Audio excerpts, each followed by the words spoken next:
ಮಸೀದಿಯಲ್ಲಿ ಯಾಕೆ ಸೇರಿದ್ರು? ಯಾವ ಕಾರಣಕ್ಕಾಗಿ ಮಸೀದಿಯಲ್ಲಿ ಸೇರಿದ್ರಿ ನೀವು? ನಮ್ಮ ಮೆರವಣಿಗೆಯನ್ನು ಪ್ರತಿಬಂಧನ ಮಾಡಬೇಕಂತ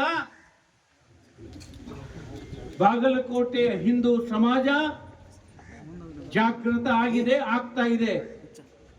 ಇದು ಕೇವಲ ಇದು ಸಮಸ್ತ ಹಿಂದೂ ಸಮಾಜಕ್ಕೆ ಮಾಡಿದಂತ ಅಪಮಾನ.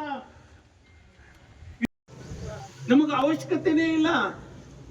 ಯಾರ ಮೆರವಣಿಗೆ ಮೇಲೆ ಕಲ್ಲು ಒಗೆಯತಕ್ಕಂತ ಅವಶ್ಯಕತೆ ಇಲ್ಲ.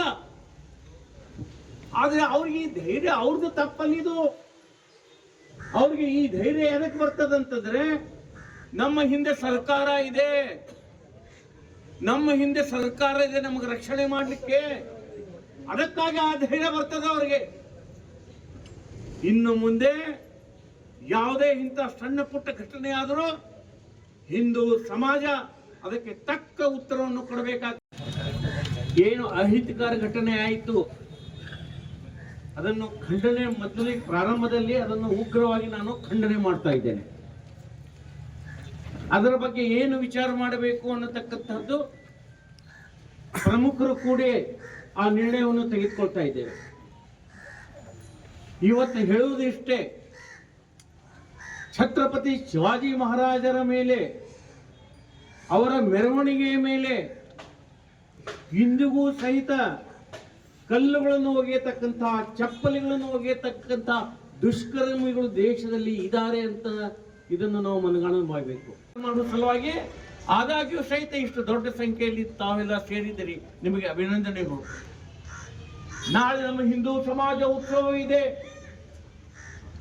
ನಾಳೆ ಇನ್ನೊಂದು ಛತ್ರಪತಿ ಶಿವಾಜಿ ಮಹಾರಾಜರ ಇನ್ನೊಂದು ಕಾರ್ಯಕ್ರಮ ಇದೆ. ಅವು ಯಾವ ನಡೆಯಬಾರ್ದಂತ ಈಗಲೇ 144 ಅವರನ್ನು 144 ಯಾಕೆ ಮಾಡ್ತೀರಿ? ಸರ್ಕಾರ ಏನು ಹೇಳ್ತಾ ಇದೆ? ಯಾರೋ ಕೆಲವು ಕಿಡಿಗೇಡಿಗಳು ಅಲ್ಲಿಯೂ ಬೆಂಕಿ ಹಚ್ಚಿರಂತೆ, ಯಾರು ಹಚ್ಚಂಗಿಲ್ಲ, ಅವ್ರದ್ದು ಅವರೇ ಹಚ್ಕೋತಾರೆ. ಯಾಕಂತಂದ್ರೆ ನಾಳೆ ಸರ್ಕಾರದ ಕಡೆಯಿಂದ ಲಕ್ಷಾಂತರ ರೂಪಾಯಿ ಕಾಂಪನ್ಸೇಷನ್ ತಗೋಬೇಕು ಅಂತ ಅವರೇ ಹಚ್ಕೊಂಡ್ ಬಿಡ್ತಾರ. ಛತ್ರಪತಿ ಶಿವಾಜಿ ಮಹಾರಾಜರ ಮೇಲೆ, ಅವರ ಮೆರವಣಿಗೆಯ ಮೇಲೆ ಇಂದಿಗೂ ಸಹಿತ ಕಲ್ಲುಗಳನ್ನು ಒಗೆಯತಕ್ಕಂಥ, ಚಪ್ಪಲಿಗಳನ್ನು ಒಗೆಯತಕ್ಕಂಥ ದುಷ್ಕರ್ಮಿಗಳು ದೇಶದಲ್ಲಿ ಇದ್ದಾರೆ ಅಂತ ಇದನ್ನು ನಾವು ಮಾಡಬಹುದು.